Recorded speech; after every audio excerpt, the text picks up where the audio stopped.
When my son told me he wouldn't be coming home for Sunday dinner anymore, I just smiled and said, "That's all right, dear. You must have your own life now." But the truth is, something inside me cracked that day. For 28 years, I'd cooked every Sunday meal, rain or shine. It was our little tradition. Just the two of us, sometimes with a friend or two, always at that same old wooden table I'd saved up for after his father passed away. That table had seen birthdays, graduations, arguments, apologies, and now silence. When he married Clara, that's his wife, I was happy for him. Truly I was. She was young, polite, and beautiful in a way that made people stop and smile. The kind of woman you imagine your son bringing home when you pray for his happiness. She always called me Mrs. Hartley, though I told her to call me Mom. She just smiled, that sweet, distant smile of hers, and said, "Oh, maybe one day." That one day never came. The house feels emptier now, even though nothing has changed. Same floral curtains, same old ticking clock above the stove. But the air, it feels heavier. I keep catching myself setting 2 plates at the table, only to quietly put one back. Sometimes I stand by the window when it rains. I imagine he might pull up in his old truck, just like before, run up the steps, track mud across the kitchen floor, kiss my cheek and say, "Smells like home, Mom." But now the rain just falls. And the road stays empty. You know, I don't blame him. That's what I keep telling myself. A man should stand by his wife, build his own home, his own life. That's what a good husband does. It's what I prayed his father would have taught him if he'd lived long enough. Still, sometimes I wonder, is it wrong to wish he'd still need me? The first time he missed Sunday dinner, he called. Said Clara wasn't feeling well. The next week, he texted. Said they were busy. After that, nothing. Just silence. And I, foolishly, thought it was temporary. One evening, I decided to bake his favorite, chicken pot pie with rosemary crust. He used to say no one made it better than me. So I baked 2, one for him and one for me. I wrapped it neatly in foil, wrote his name on it, and drove across town to his new house. Clara opened the door. She looked surprised, maybe even uncomfortable. "Mrs. Hartley." "Oh, what a surprise. Ethan didn't tell me you were coming." I smiled, holding up the pie. "I just thought I'd drop this off. It's still warm." She hesitated before taking it. "Thank you, that's kind." She didn't invite me in. And in that moment, standing there on her clean doorstep with my pie growing cold in my hands, I realized I wasn't welcome. Not in that house, not in that life.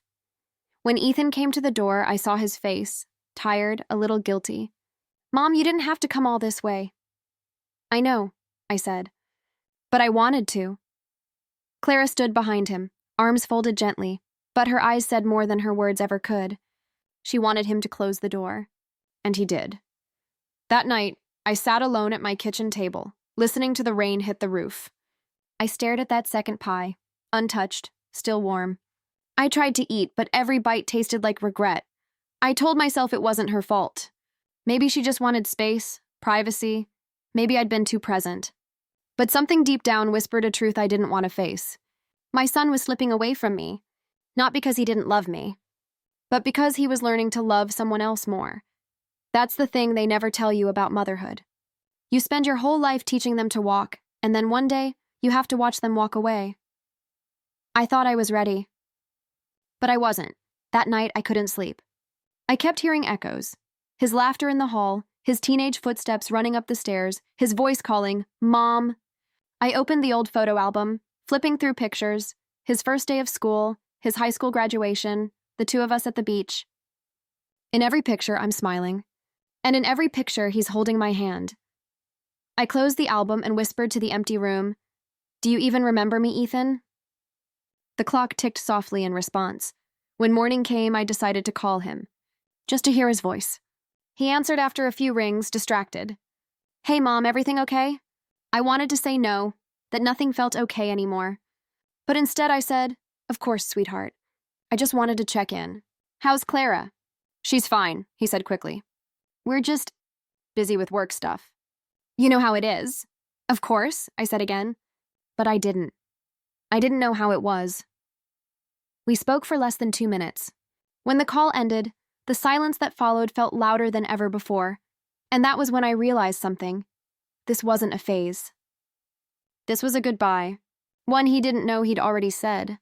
Still, a mother's heart doesn't stop hoping, even when it's breaking. Before all of this, before Clara, before the silence, my life was simple, peaceful, and full of little joys. Ethan and I had a rhythm. Our morning started with the smell of coffee and the sound of the radio humming softly in the kitchen. I'd hum along while making breakfast, usually scrambled eggs, sometimes pancakes if it was a special day. He'd come downstairs with his hair still messy, rubbing sleep from his eyes and say, "Mom, you're up too early again." And I'd laugh. Someone has to keep this house running. It was our little world. Warm, ordinary, but ours. When Ethan was born, I was just 24. His father, Mark, was kind but restless, the sort of man who loved wide horizons more than front porches. He left when Ethan was 8. There was no big fight, no screaming. Just a quiet suitcase and a letter on the kitchen counter. From that day on, it was me and my boy. We didn't have much, but we had each other. I worked 2 jobs for a while, mornings at the diner, evenings cleaning offices downtown. Sometimes I'd come home too tired to cook, and we'd share peanut butter sandwiches and laugh about how we were fancy dining that night. Ethan never complained. Even as a child, he was gentle, thoughtful in a way that surprised me. When I got sick once, he was only 10, but he tried to make soup all by himself. I can still remember the smell of burnt noodles and how proud he looked carrying that bowl to my bed. He'd say things like, "When I grow up, Mom, I'll take care of you. You'll never have to work again." And I believed him. Not because I expected it, but because I saw the truth in his little brown eyes. As he got older, I became the embarrassing mom. He'd grown when I tried to kiss his cheek in public. But at home, he was still my boy. Asking for advice, leaving his socks on the couch, teasing me for watching old movies. Every Sunday, no matter how busy we got, we'd have dinner together. It started small, just something to keep us connected. But over the years, it became sacred, the kind of tradition that holds you together when everything else changes. He'd always say, "Mom, this is my favorite meal." And I'd always reply, "Then I'll keep making it until you find a better cook." Neither of us thought the day would come when he actually did. When he went off to college, I cried for a week. The house felt too quiet, too big. I used to leave his room untouched, even made his bed just to pretend he'd be home soon. He called every night at first. Told me about his classes, his friends, how much he missed home-cooked food. But as time went on, the calls got shorter, then less frequent. It's funny how motherhood prepares you for heartbreak long before you realize it. Still, he never forgot the important days, birthdays, holidays, Mother's Day. He'd always drive home, bring flowers, and sit with me for hours, asking about my garden and my health. And when he finally graduated, I was there in the crowd, holding a little bouquet of daisies, his favorite flower, even if he'd never admit it. He hugged me so tight that day and whispered, "I couldn't have done it without you, Mom." That moment, I thought we'd always be that close. Then he met Clara. He brought her home one summer evening, and I remember the exact scent that followed her through the door, vanilla and jasmine. She was graceful, with long dark hair and careful words. She called me Mrs. Hartley the first time, even though I told her right away to call me Mom. She smiled politely and said, "Maybe once I get to know you better." I wanted to believe her. At first, I thought she was shy, the kind of woman who just took time to open up. Ethan looked so happy beside her. His eyes shone in that way they hadn't since childhood. And when I saw that joy, I told myself, that's all that matters. They started visiting every other weekend. Clara would help me set the table, but never stay for dessert. She said she didn't like too much sugar. Little things, you know? Things that don't mean much at first. Still, I noticed how Ethan's laughter softened when she was around, like he was always careful not to say the wrong thing. I brushed it off. I didn't want to be that kind of mother, the one who clings, who meddles. But love, when you've poured it into one person your whole life, has nowhere else to go. When they got engaged, I was over the moon. I helped plan the engagement dinner, found the perfect tablecloth, cooked all his favorites. But during the evening, I caught Clara watching me. Not with anger, but something colder, like she was guarding her place beside him. When Ethan made a toast and said, "To the 2 most important women in my life, my mother and my future wife," Clara's smile flickered for just a second. A blink, but I saw it. It was the first time I felt that sting of being replaced. Quiet, invisible, but real. Still, I told myself I was overthinking. That's what mothers do. We worry too much, love too hard. The wedding was beautiful. A small garden ceremony. I wore a blue dress Ethan helped me pick. When he saw me walking up the aisle to my seat, he whispered, "You look perfect, Mom." I smiled through tears, but when the officiant asked, "Who gives this woman to be married?" and her father proudly stepped forward, I felt an ache in my chest, not of jealousy, but of letting go. That day, when she said, "I do," I realized I was saying goodbye too. I just didn't know how permanent that goodbye would be. After the honeymoon, I waited for their visit. A week passed, then two. I told myself they were settling in, adjusting to married life. But as the months went on, the silence grew louder, and every time my phone lit up with no message from him, the walls of my little kitchen seemed to close in just a bit tighter. That's how it started. Small, quiet, and slow. The beginning of the end of us. But it wasn't until that one afternoon, when Clara answered the door instead of Ethan, that I realized just how far gone my son already was. It was a chilly Sunday afternoon when I decided to visit them. I had baked Ethan's favorite, lemon pound cake, the kind that made him hum as a child whenever I pulled it from the oven. I didn't call ahead. I wanted it to be a surprise. I thought he'd smile, maybe laugh and say, "Mom, you never change." But when the door opened, it wasn't Ethan who stood there. It was Clara. She blinked, surprised, then her lips curved into a polite, strained smile. "Oh, Mrs. Hartley, what a surprise." For some reason, hearing Mrs. Hartley again stung. I held up the cake, forcing a cheerful tone. "I thought I'd stop by. Brought something sweet for you both." She didn't move aside right away. Her eyes flicked to the cake, then back to me. "You really didn't need to go through all that trouble," she said softly, her voice calm but distant. "I didn't mind," I replied, trying to step forward. "Is Ethan home?" She hesitated, just a second too long. Then she smiled. "He's resting. Long week at work?" "Oh, poor thing," I said. "I'll just put this in the kitchen then." But when I tried to move past her, her hand lightly touched my arm, gentle, but firm. "Actually," she said, "maybe I can take it for him. He's really exhausted. You understand, right?" Something in me twisted. That kind of smile women wear when they're hiding something. Still, I didn't want to cause a scene. "Of course," I said quietly, placing the cake in her hands. "Tell him I love him, okay?" She nodded. "I will." And just like that, the door closed. No invitation. No come in. No thank you. Just silence. That night, I sat by the window with a cup of tea, watching the rain streak down the glass. I kept telling myself she was just tired, maybe overwhelmed. Maybe Ethan really was asleep, but something felt wrong. The next morning I called. No answer. Then I texted, "Hey, sweetheart. Did you get the cake? Clara said you were resting. Love you." Hours passed. No reply. By evening, I finally got a message back. "Hey, Mom. Yeah, I got it. Thanks. Been really busy lately. Talk soon." Short. Cold. Unlike him. Ethan's messages used to be full of warmth, emojis, jokes, little updates about his day. Now it felt like he was speaking through a wall. Weeks went by. Our Sunday dinners stopped. Every time I suggested visiting, Clara said they were busy or had plans, and slowly, the silence between us turned into distance. One day, I called him during lunch break, hoping to catch him alone. He picked up after 3 rings. "Mom," he said, sounding distracted.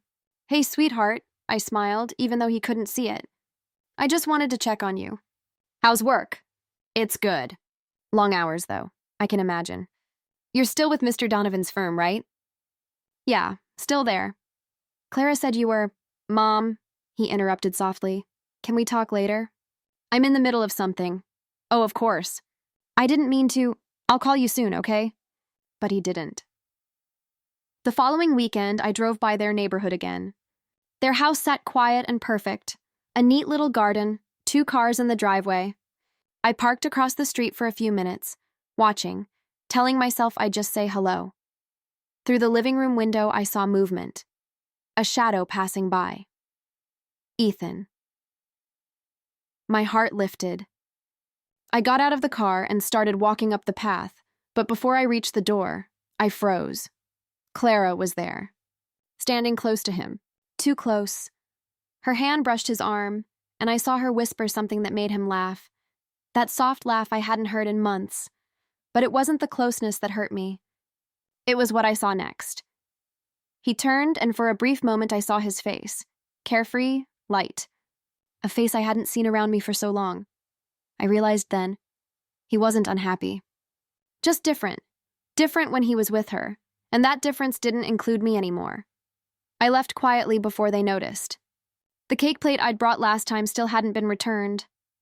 That night, I found myself scrolling through old photos. His first day of school, his graduation, our family trips. His smile in every picture seemed to say, "You're my world, Mom." Now it felt like that world had shifted, and I was no longer part of it.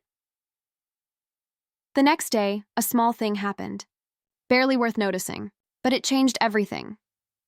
I was tidying up my old email when I saw a notification from a jewelry store, one that Ethan and I used to visit every year before my birthday. It was addressed to E. Hartley, but had been forwarded to me by mistake. Subject line, order confirmation, custom necklace engraving approved. Curious, I opened it. The note read, "To my guiding light. Always, E, and below it, the engraving details. To Clara, the only one who truly hears me." I stared at the screen for a long time. The only one who truly hears me. A strange phrase. Beautiful. Yes, but painful in a way words shouldn't be. I wondered if it was just romance. Or something deeper. Because my son, my Ethan, had been born deaf. When he was a baby, the doctor said he might never hear. I spent years fighting that. Therapy, doctors, sign language lessons, every treatment possible. And when he finally started responding to sound at age 4, I cried for days.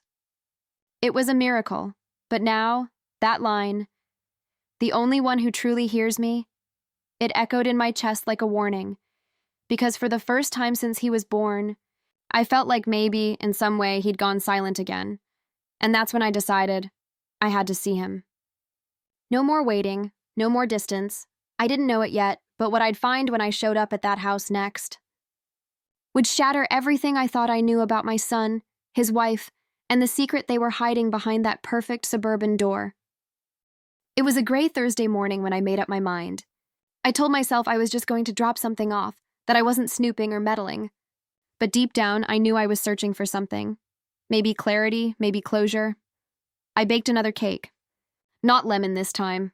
Chocolate, Ethan's childhood favorite. I wrapped it neatly, tied it with ribbon, and got in my car. The sky was heavy with clouds, the kind that look like they're holding back tears. I parked down the street from their house and just sat there for a moment, listening to the rain start tapping gently on the windshield. After a deep breath, I walked up the path. I could hear faint laughter inside. Hers, light and airy, and his, softer. I smiled despite myself. At least he sounded happy. But as I reached the door, I noticed something odd. The front door was slightly ajar. I hesitated, then knocked gently. "Hello?" I called out, peeking through the crack. "Ethan, Clara?" No response. I took one careful step inside. Their living room looked perfect, like something from a magazine. Soft cream furniture, gold accents, framed wedding photos. In one of them, Ethan stood in a tuxedo, smiling. Clara leaned into him, radiant. But something about her smile in that photo bothered me. It didn't reach her eyes. I set the cake down on the counter and was about to leave when I heard voices. Faint. Coming from the next room. The kitchen door was slightly open. I wasn't trying to eavesdrop. I truly wasn't, but when I heard my name, I froze. "Your mother keeps showing up," Clara was saying, her tone sharper than I'd ever heard. "It's starting to stress you out again, isn't it?" Ethan's voice followed, soft, uncertain. "She means well. She doesn't understand boundaries. Boundaries." The words sliced through me like a knife. I moved closer, pressing my back to the wall. "She's trying," Ethan said after a moment. "She's always been there for me." "Maybe if you just talk to her," Clara interrupted, her voice firm. "No, Ethan. Talking to her will just make it worse. You need to choose peace. You can't let her drag you back into old patterns." There was a pause, a long one. Then she added quietly, "You promised me, remember?" Something shifted in his tone. It grew distant, mechanical almost. "I remember." I peeked through the narrow gap between the door and the frame. Ethan was sitting at the table, his posture oddly rigid. Clara stood behind him, her hands gently resting on his shoulders. "You've come so far," she murmured, almost cooing. "Don't let her make you feel guilty again. You don't owe her your life." "I know," he whispered, though his voice trembled. Clara smiled, a soft, satisfied curve of her lips, and kissed the top of his head. "That's my good boy," my breath caught. Something wasn't right. The way she spoke to him, not like a wife, but like someone controlling him. And then I saw it, a small white device on the table, his new hearing aid, sleek and modern. She picked it up casually, turning it over in her hand. "Let's keep this off for now," she said lightly. "You don't need the noise." He nodded, silent, and that's when my heart broke. She'd turned it off. She was keeping him deaf. I must have gasped out loud because suddenly Clara's head snapped toward the door. "Who's there?" She called sharply. I stumbled back, nearly knocking over a vase. The door swung open. Her eyes locked onto me, cold, sharp, calculating. "Mrs. Hartley," she said in a voice that dripped honey and poison at once. "You're early." Ethan turned, startled. "Mom?" For a moment he looked dazed, confused, almost as if waking from a dream. "Sweetheart," I said softly, my voice trembling. I didn't mean to intrude." The door was open. Clara's smile didn't waver. "How thoughtful of you to stop by," she said smoothly. "But you really should call before coming over. Ethan's been adjusting." I ignored her and stepped toward my son. "Adjusting to what?" Ethan rubbed his temple, looking disoriented. "Mom, please," but I couldn't stop. "Why is your hearing aid off?" He blinked. It was bothering me." Clara said, I repeated quietly, my voice cracking. "Ethan, you've worn one your whole life. You need it." His eyes darted between us. "Mom, it's fine, really." But I could see it, that flicker of doubt in his eyes. Clara stepped between us, her tone sugar-sweet. "He's been hearing fine without it for short periods. We're experimenting trying natural sound adaptation. His doctor agrees." I shook my head slowly. "That's not true. Dr. Weston retired last year." Her smile faltered for half a second, just long enough. "I see," I whispered. "So you're the one telling him what he needs now." Ethan stood, his hands shaking slightly. "Mom, please don't start what?" I asked softly. "Caring? Asking why the woman you married is keeping you from hearing the world?" Clara's tone hardened. "Enough. You don't get to come into our home and accuse me." I turned to Ethan. "Sweetheart, look at me." He hesitated. "Do you remember the first sound you ever heard?" I said quietly. He blinked, confused. "What?" "It was the ocean," I whispered, tears slipping down my cheeks. "You were 4 years old. You said it sounded like the world was breathing." Something flickered in his eyes. Recognition, pain, memory. He turned to Clara. "Clara, why did you tell me?" But she cut him off. "Ethan, stop!" "Don't let her manipulate you." "She's doing it again." Her voice rose, calm melting into anger. "I've worked for years to undo her control." "The guilt, the dependency, control?" I gasped. I raised him. I fought for him when no one else would. "How dare you call that control?" Clara's voice turned cold. "You made him feel broken." I made him feel whole. For a moment, silence filled the room, thick and suffocating. Ethan's breathing quickened. His eyes darted between us, confusion clouding his face. "Please," he whispered. "Stop. Both of you." But then he looked at her hand, still holding his hearing aid, and something inside him shifted. "Give that to me," he said quietly. "Ethan," I said, "give it to me." His voice was firm now, steady. She hesitated, then slowly placed it in his palm. He put it back in his ear, and for the first time in months, I saw clarity return to his face, like a fog lifting. The moment he turned it on, the faint hum of life filled the room again. The ticking clock, the rustle of curtains, the rain outside. He looked at me. Then at her. "What have you been doing, Clara?" he asked, his voice trembling. She didn't answer. I could see the truth written all over her, in the way her jaw tightened, in the flicker of fear behind her eyes.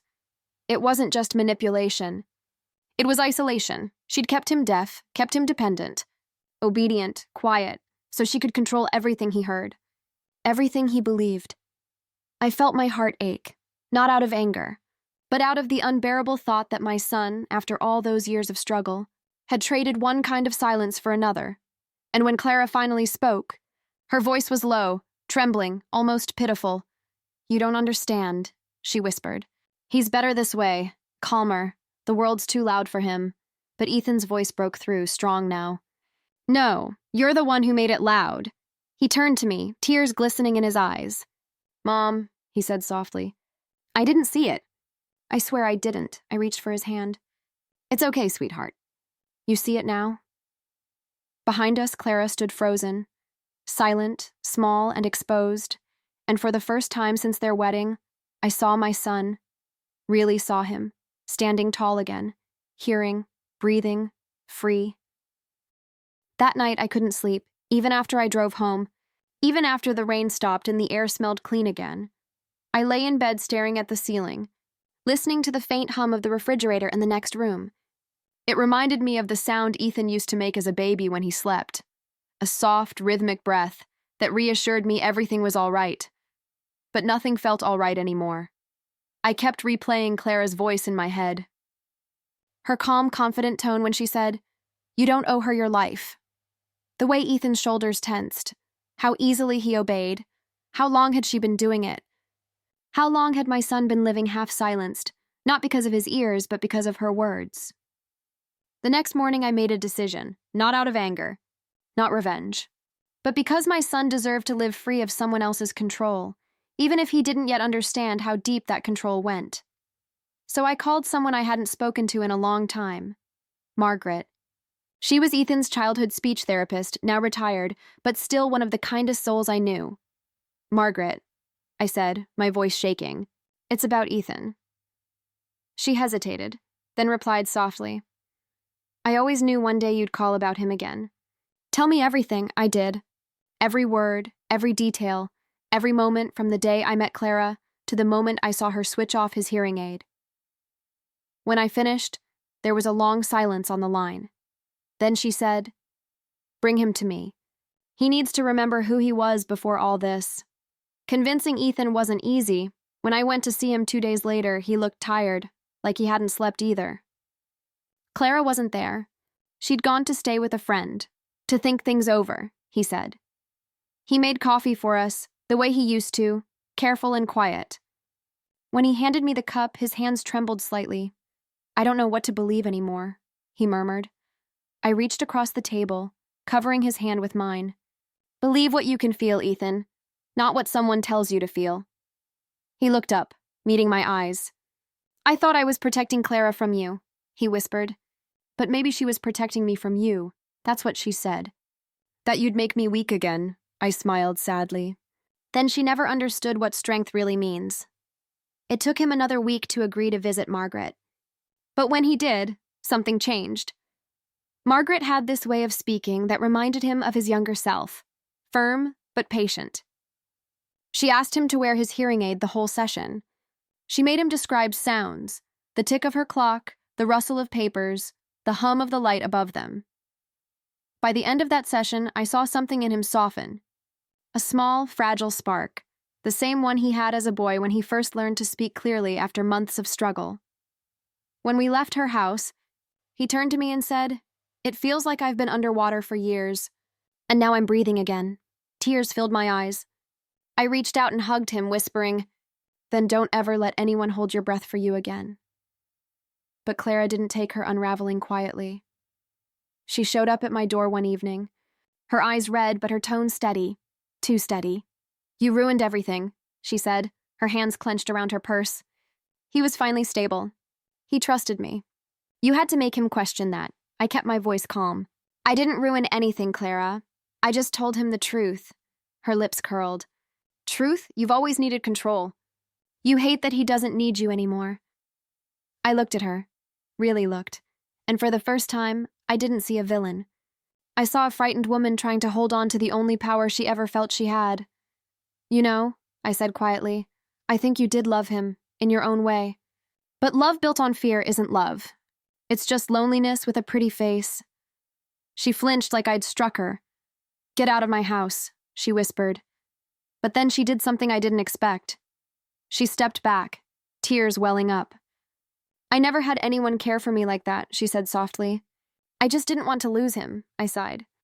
Then you should have let him choose you freely, and she left. No shouting, no drama, just quiet footsteps fading down the hall. Weeks passed. Ethan started therapy, real therapy this time, and spent more time with me. At first, he'd come by just to fix things around the house, little repairs I didn't need but let him do anyway. He'd hum while working, the same off-key tune he used to sing as a kid when building with his Legos. It was simple, domestic, healing. Then one day, he showed up with something that made me cry. A framed photo, one of him as a child, standing on the beach with his first hearing aid in, grinning as the waves crashed behind him. He handed it to me and said, I want to remember where I came from. Clara didn't disappear completely. A few months later, she tried to reach out again, this time to apologize. She said she was in therapy too, trying to understand what made her so afraid of losing control. I didn't hate her. In a strange way, I even pitied her. But I also knew forgiveness doesn't mean going back. It means letting go. So I told her, gently, I wish you peace, Clara, truly. But for now, Ethan needs to find his own way, without either of us holding his hands too tightly. She nodded slowly. And for the first time, she didn't argue. When the truth eventually spread through the family, the cousins, the aunts, the old neighbors, people had their opinions, their whispers. But I stayed quiet. I didn't need anyone to take sides, because the real victory wasn't in proving her wrong. It was in seeing my son finally live freely. The next time I visited him, he was sitting on the porch, sunlight on his face, the faint hum of life all around him. He turned, smiled and said, Mom, can you hear that? The world still breathing. And just like that, everything came full circle. After everything that happened, the house began to feel alive again, not just with sound, but with peace. It's strange how silence can mean so many different things. There's the kind that hurts, and there's the kind that heals. For a long time, I had lived inside the first kind, the silence of being forgotten, misunderstood, unwanted. But now, when I wake up in the mornings and the birds are chirping outside my kitchen window, I can breathe again. That's the kind of silence that feels safe. Ethan started coming by every Sunday. We'd cook together, simple meals like roast chicken or pasta with too much garlic, just the way he liked it when he was younger. Sometimes we'd just sit in the living room, each reading our own book, comfortable in the quiet company of one another. He'd still flinch sometimes when the world got too loud. A siren, a slammed door, a child crying, but he'd adjust. Take a deep breath and smile. He said he was learning to balance noise and peace, that it wasn't about hearing everything, but about choosing what to listen to. And I realized something profound in that. Maybe love is the same way. Maybe we spend so much time trying to hear every word, understand every reason, that we forget the power of choosing what not to absorb. One afternoon, we were sitting outside under the old maple tree in my yard. The air smelled of jasmine, and the sunlight danced gently through the leaves. Ethan turned to me and said, You know, Mom, I think I was angry at you for a long time, but I didn't know why. I put down my tea and looked at him quietly. He continued, When I was a kid, you protected me from everything. And when I grew up, I didn't know how to protect myself. Clara saw that weakness and filled it with her own version of care. I thought it was love, but it was fear wearing a pretty dress. I smiled softly. She didn't make you weak, Ethan. She just saw a part of you that was still healing. He nodded. Maybe, but I also see now that you were healing too. You lost Dad and you poured everything into me. I think we both forgot how to live for ourselves. His words settled deep into my heart. He wasn't wrong. I had built my entire world around him, and when he pulled away, I felt like I lost my identity. But maybe that wasn't his fault. Maybe that was my lesson. Time has a way of softening the hardest edges. Months passed, and though Clara and Ethan never reconciled, she eventually moved on, started volunteering at a hearing clinic of all places. Ethan told me about it one day, his voice steady but kind. He said, She's trying, Mom. I think she's really trying. I was quiet for a moment before replying, "Sometimes trying is the best apology there is." He smiled, and there was no bitterness in it, just acceptance. One evening, we sat together on my porch watching the sunset. The sky was streaked with soft pink and gold, the kind of colors that make you feel like the world forgives you just for being alive. Ethan held his mug of tea between his palms and said, "Do you ever wish things had been different?" I thought about that for a long time. About the years of distance, the tears I never showed, the nights I sat waiting for a call that never came. Finally, I said, "Sometimes.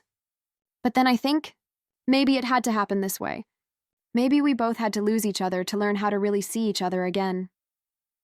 He turned to me, eyes soft, glistening in the fading light. "I'm sorry it took me so long to come back, Mom." I reached over and squeezed his hand. "You came back when you were ready. That's enough." And for the first time, I felt the weight of years lift from my shoulders. These days, when I think of forgiveness, I don't picture grand gestures or tearful apologies. Forgiveness to me is quieter. It's sitting at a kitchen table across from someone who once hurt you, sharing a meal, and realizing you're no longer angry. It's hearing their voice and feeling peace instead of pain. I used to think forgiveness was something you gave to someone else. But now I know it's something you give to yourself first, because if you don't forgive, you carry the noise forever, and the world becomes impossible to hear. Ethan recently started helping at the same clinic where Clara volunteers. He told me he doesn't know if they'll ever be friends again, but he doesn't want to hold resentment either. I told him that was a brave choice, and when he smiled, I saw the boy he used to be, full of light, wonder, and the quiet courage to listen to the world again.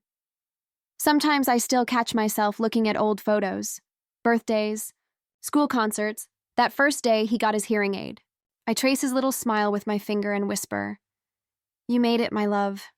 You made it." And somewhere inside, I think he knows I did too. If there's one thing I've learned from all of this, it's that love changes shape, but it never disappears. A mother's love doesn't end when her son gets married. It doesn't end when he forgets to call, or when someone new takes her place at his table. It simply learns to step back, to love quietly from the doorway, trusting that the lessons you gave him will echo when he needs them most. We all have moments when someone we love chooses a path that leaves us behind. And it hurts and deeply. But maybe that pain isn't the end. Maybe it's just life teaching us how to love without holding on so tightly. Ethan and I found our way back, not because I fought harder, but because I finally learned to let go. Sometimes letting go is the loudest way of saying, "I love you." So if you're listening to this right now, if your child, your spouse, your friend has drifted away, I want you to remember something. Love doesn't vanish just because it's quiet. Sometimes, silence is where love goes to rest until it's ready to speak again. Would you have done what I did? Would you have walked away and trusted love to find its way home? Tell me in the comments below. And if this story touched your heart, share, and subscribe for more real stories from voices like mine. Stories about love, loss, and the gentle strength it takes to forgive. Because sometimes, the softest voices are the ones that stay with us the longest.